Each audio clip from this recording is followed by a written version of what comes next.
미세한 수준이라도 발암성을 가지고 있습니다. 기형과는 상관없을 수는 있지만 그래서 방사능 오염물질에 노출된 네. 또는 검출된 수산물이나 네. 농산물을 먹지 않는 것이 좋을 것 같습니다. 그런데 그 검출되기 전에 저희가 실제로 이제 장을 보면서 그런 걸 좀 네. 어떻게 이렇게 구분을 해서 쇼핑을 해야 될까요?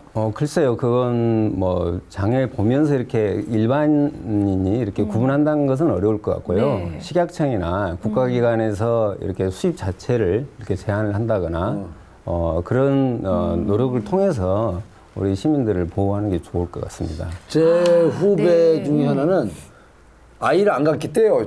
그래서 왜 안 가냐 했더니 지금은 가질 때가 아니다. 내가 방사능 비에 노출이 됐고 또 내가 방사능에 뭐 잠깐 이렇게 뭐를 좀 이렇게 괜히 기분이 그래서 아이를 가지면은 안 되지 않을까 이렇게 해서 괜히 그런 게 막 퍼지대 이렇게 자꾸 말이 그러니까 그래 라고 하면서 그런 괴담 같은 거에 사람들이 너무 이렇게 좀 뭐라 그럴까 자꾸 흔들린다고 할까요? 그런 현상들에 대해서는 교수님께서는 어떻게 보시는지요?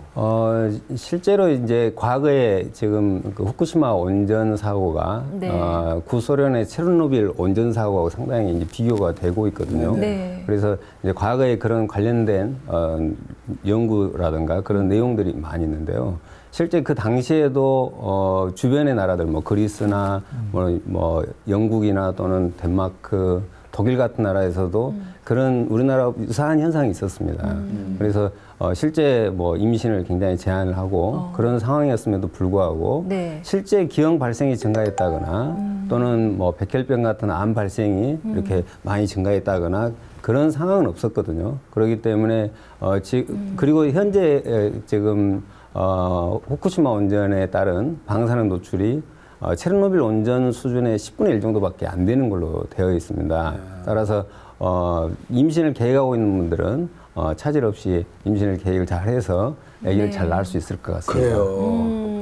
요즘에는 정말 이 주부의 입장에서 또 걱정이 되는 것이 막 요즘에는 이 소금 같은 것도 그러니까 또 제 안에 또 소금 사러 가야 된다고. 막 현상이 일어나고 있대요. 저 왜냐면 어제 자는데 오빠 예. 소금 사러 가야 됐는데 왜냐 했더니 바다가 오염이 돼서 소금을 못 먹는다고. 갑자기 밤중에 막 걱정이 되는 거예요, 제가. 또 소금 사러 가잖아요. 그래서 그런 걱정들이 주부들한테 참 많이 있거든요. 이제 이럴 때 이제 원장님께서 주실 수 있는 좀 이런 지혜로운 이런 생활 습관 같은 것 좀 말씀해 주신다면 어떤 게 있을까요?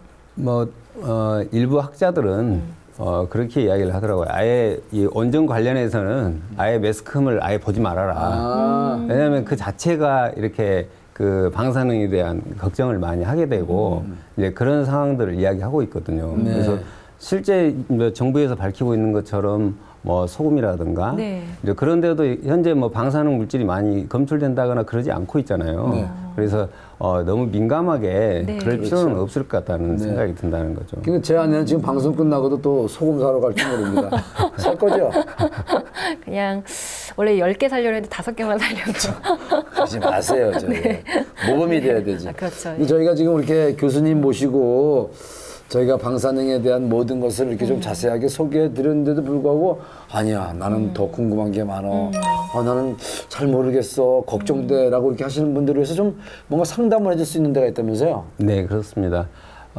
저희가 보건복지부 지원을 받아서 한국 마더세이프 전문 상담센터를 운영을 하고 있습니다. 그래서 이제 주로 하는 일이 임신을 계획하시는 분이나 또는 임신부 그리고 수유하시는 분들 그분들이 대개는 뭐 임신 초기에 뭐 엑스레이 한 장 찍는 경우도 굉장히 불안해하거나 또는 뭐 약을 복용해야 되는 경우는 많잖아요. 예를 들면 뭐 고혈압이 있다거나 또는 간질이 있다거나 정신적인 질환이 있다거나 그런 분들은 임신 중에는 사실 약을 안 먹을 수 없는 상황이거든요. 그런 상황이기 때문에 약물에 대한 두려움이 굉장히 많아요. 그래서 이제 뭐 심한 경우는 임신을 하려고 하지 않는 분도 있고 또 임신 초기에 이렇게 모르고 임신이 됐을 때 노출되는 경우에는 임신 중절을 굉장히 많이 선택을 하고 있거든요. 그래서 우리가 이제 아예 그런 경우에 실제로 어느 정도 위험이 있는지 좀 더 객관적으로 그런 평가를 해드리면은 대개는 긍정적으로 생각하고 임신을 또 잘 유지를 하시거든요. 그래서 이제 그런 상담을 무료로 해드리고요. 또 뭐 수유 중에도 이렇게 뭐 사소한 감기라든가 또는 뭐 우열이 있다거나 그런 경우에도 약을 복용해야 되잖아요.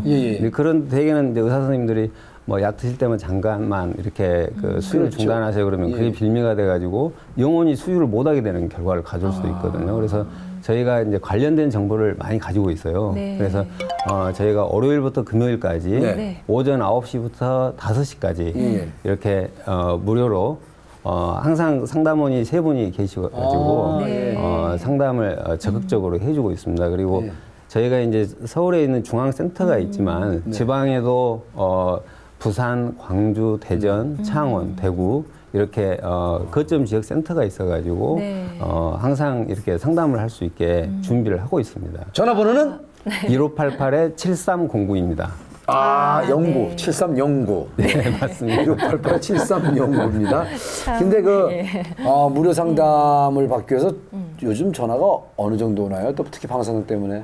방사능 때문에도 이제 전화가 자주 오지만 약물 관련해서도 전화가 자주 오고요. 많이 올 때는 몇 통 예, 정도? 보통 하루에 한 30-40통 오는 경우도 있습니다. 네. 주로 어떤 내용들을 많이 물어오나요? 이제 약물과 관련해서는 뭐 사소하게는 뭐 감기약을 먹었는데요. 뭐 이 괜찮은지 또는 이제 심한 경우는 뭐 다이어트 약을 임신인지 모르고 살이 계속 찐다고 다이어트 약을 계속 복용하시는 분도 있거든요. 네. 그래서 이제 걱정이 돼서 이렇게 오시는 분. 또 뭐 예를 들면 가슴 엑스레이 이렇게 흉부 엑스레이 한 장 찍는 경우에도 이제 그분들 뭐 표현을 보면은 정말 나가사키나 히로시마에 원자폭탄 맞는 것처럼 굉장히 불안해서 그렇죠. 이렇게 예. 전화를 하신 분도 있어요.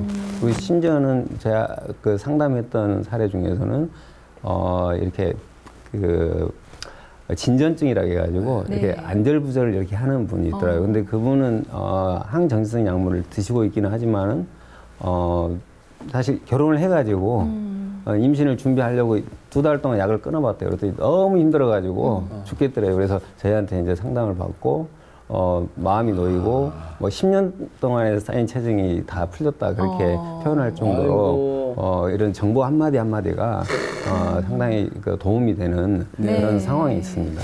네, 특히 요즘에는 이 방사능에 관련된 질문들도 굉장히 네. 많겠어요. 네. 그렇죠. 실제로 많은가요? 네. 이제 외래에 오셔서 이렇게 질문을 하는 경우도 있고 또 이렇게 콜센터를 통해서도 네. 이렇게 임신을 계획하려고 하는데 또는 뭐 이렇게 주변에서 이렇게 방사능 오염물질에 노출된 분이 혹시 일본에서 올 수 있는데 뭐 그런 질문들이 많이 오고 있습니다. 알겠습니다. 네. 한국 마더세이프입니다. 네. 월요일부터 금요일 오전 9시부터 오후 5시까지고요. 전화번호는 1588에 칠삭둥이가 아니고 10개월을 채워야 되죠. 그러니까 7309. 1588-7309로 전화하시면요. 우리 임신부들의 궁금증을 다 해결해 드린다고 합니다. 네, 이 정확한 근거 없는 말 때문에 큰 걸 읽지 마시고요. 정확하게 파악하고 또 전문 기관의 도움을 받으시면 이 10개월 임신 기간을 지혜롭고 현명하게 나실 수 있을 거란 생각 듭니다. 네, 지피지기면 백전백승이 있죠. 저걸 알고 나를 알면 반드시 승리한다. 우리 임신부들이 정말 나의 모든 걸 알기 위해서는 한국 마더세이프를 통해서 좀 도움을 받는다면은 네. 우리 정말 건강한 아이를 탄생시킬 수 있고 또 우리 임신부들이 늘 네. 행복하고 자신만만할 거라고 생각합니다. 자, 오늘 너무나도 편안하고 부드럽게 또 우리에게 좋은 정보를 주신 우리 한정열 교수님께 정말 감사하다는 말씀드립니다. 감사합니다. 감사합니다. 육아 상식도 배우고 선물도 받아가는 시청자 키리 시간입니다. 네, 지난 시간에도 많은 분들 참여하셨는데요. 정답 맞히신 분들이 굉장히 많으시더라고요. 늘 감사합니다. 이렇게 큰 사랑 주셔서. 자, 지난주 문제는요. 아기에게 충분히 수유한 뒤에도 젖이 남아 있다면 1번 짜내야 한다, 2번 짜내지 않는다. 네, 정답은 2번이었죠. 짜내지 네. 않는다.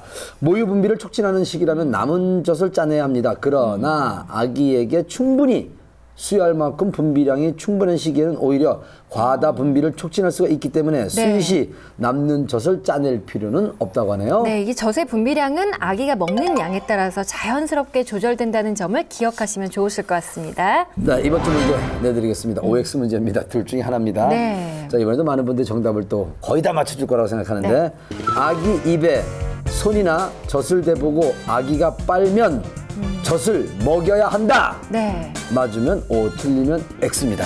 네. 정답은 네, 많은 분들 맞추실 것 같습니다.